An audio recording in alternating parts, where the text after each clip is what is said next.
The small tarnished brass key felt cool against my palm. For years this antique locket, a family heirloom, had sat in a dusty box, dismissed as just another trinket. I'd always seen it that way, a piece of old metal with no real story. But today, something made me look closer. Faintly etched into the key's head were a series of numbers. They were hard to make out, worn down by time, but they were definitely there. A string of digits, silent and mysterious, suddenly making this forgotten object feel important. It was during one of those tense family gatherings, the kind where everyone smiles politely but no one truly connects, that the locket made an unexpected appearance. My distant relative, the one who always seemed to carry a perpetual air of judgment, spotted it in my hand. "Still playing with worthless junk from an old eccentric, are we?" she sneered, her voice cutting through the polite hum of conversation. "Some people never learn to aim higher. It's no wonder you haven't achieved anything significant. Always caught up in the past, never looking forward." Her eyes held a dismissive glint, a clear message that my interests were trivial. My life choices a disappointment. She then made a pointed, cutting remark about my own lack of ambition, a phrase she'd used more times than I could count. It was a familiar jab, designed to sting and diminish. Instead of openly confronting her, a wave of quiet resolve washed over me. I felt the smooth, cold metal of the locket clench tighter in my hand. My knuckles whitened, but my expression remained steady. There was no verbal retort, no shouted defense, just a silent, knowing glance that I hoped conveyed more than any words ever could. It was a look that said, "You have no idea." I'd always been the one drawn to history, to the stories hidden in dusty corners and forgotten objects. My family, especially this particular relative, saw it as a weakness, a distraction from what they considered real success. But in that moment clutching the locket, I knew differently. Some junk, I mused internally, held infinitely more value than the most polished facade, more truth than any carefully constructed image.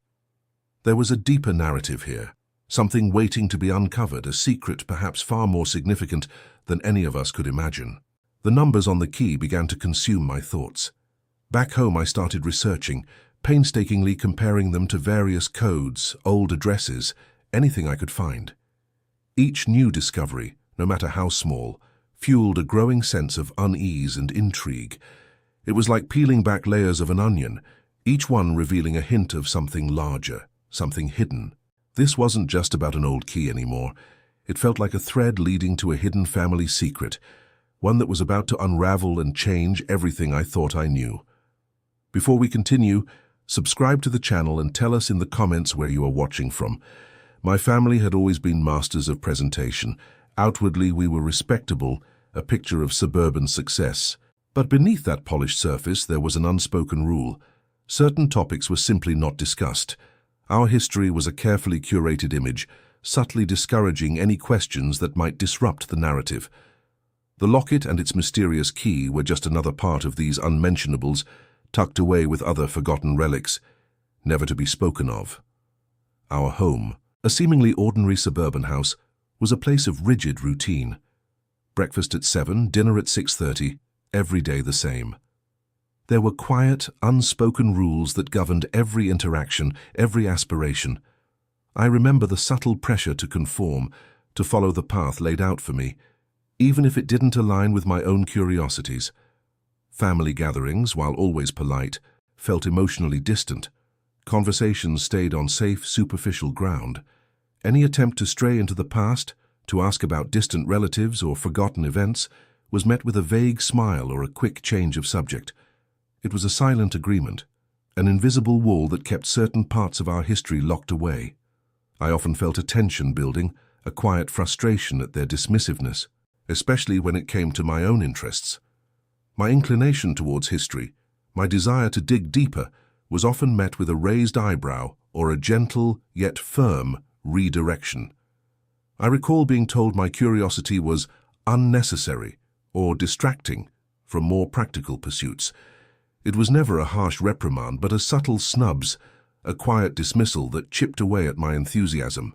If I tried to bring out old family photographs, a treasured album that hinted at lives lived before my time, it would be quickly put away. "Oh, those old things," my mother would say, her tone light but firm, always making a mess. A question about a distant relative, a name I might have overheard from an even older relative, would be met with an evasive answer, a shrug, or a swift change to topics like school or future career plans. It was clear these were not conversations they wanted to have. These repeated dismissals, these subtle acts of disregard, led to a growing sense of emotional isolation. I felt like an outsider even within my own family. It wasn't a dramatic rift, but a slow, steady erosion of connection. Small, seemingly insignificant moments accumulated over time, creating a chasm between my inner world and the one my family presented. I yearned for authenticity, for a genuine connection to my roots, something beyond the carefully constructed facade. The feeling of being an outsider, of not quite belonging, became a driving force, a quiet rebellion against the unspoken rules.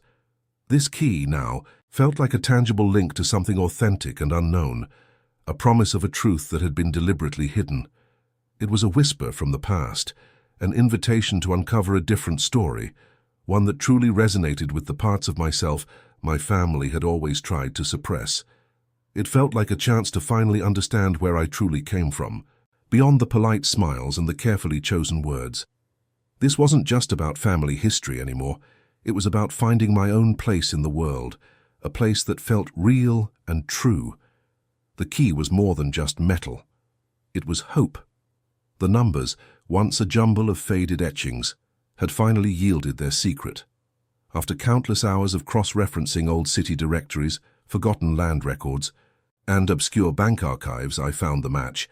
They corresponded to an old bank safety deposit box in a small forgotten town, a place called Oakhaven, nestled deep in the countryside, hundreds of miles from our suburban home.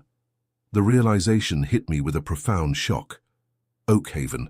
That name had never once been uttered in my family, not a whisper, not a passing mention. It was as if the town itself had been erased from our collective memory. The decision was immediate, a quiet, unyielding resolve hardening my spirit. I had to go. Despite the potential consequences, the unraveling of long-held secrets, the possible disruption to the carefully constructed peace, I knew I couldn't turn back. This key was a direct invitation to a truth I now desperately needed to uncover. The journey to Oakhaven was long and reflective. Each mile that passed felt like a step further away from the life I knew, and closer to a mystery I was about to embrace. The town itself was a relic, a collection of weathered brick buildings and sleepy storefronts, seemingly untouched by time. The bank, an imposing stone structure, looked like it belonged to another era. Inside, the quiet hum of fluorescent lights and the scent of old paper filled the air. My heart pounded as I presented the key to the teller, a nervous energy coursing through me. She led me to a dimly lit vault, the heavy door groaning as it swung open. There, in a small numbered compartment, was not money or glittering jewels, but a meticulously preserved collection of letters, journals, and photographs. As I carefully opened the first journal, a sense of awe washed over me. These documents revealed a hidden branch of our family, a line of artists, musicians, and freethinkers. Their lives, vibrant and unconventional, stood in stark contrast to the rigid respectability of my immediate family. They had been ostracized, banished from the family narrative for their passionate pursuit of creativity, their refusal to conform to societal expectations. The worthless junk of the locket and key, dismissed by my distant relative, was in fact the only remaining link to this vibrant, forgotten heritage. Her cruel remark, her attempt to diminish my curiosity, was now revealed as a desperate, pathetic attempt to keep this secret buried, to maintain a false image of family perfection. My persistence, my so-called lack of ambition, had not only found a lost part of my family, but also, in a deeper sense, my own sense of belonging and purpose. My drive had always been to seek truth, not status. Reading through their stories, seeing their faces in the faded photographs, I felt a profound connection to these ancestors.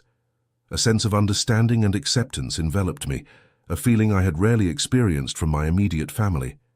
Their struggles, their joys, their artistic passions resonated deeply within me, filling a void I hadn't fully recognized until now. I didn't confront my family with anger or accusation. Instead, I returned with a quiet confidence, armed with the truth of our past. The discovery didn't destroy the existing family ties, but rather redefined my place within them. I now carried a newfound strength and identity, rooted in a heritage that embraced creativity and individuality. The most valuable treasures are often hidden not in plain sight, but in the forgotten corners of our own history, waiting for the right key to unlock their truth.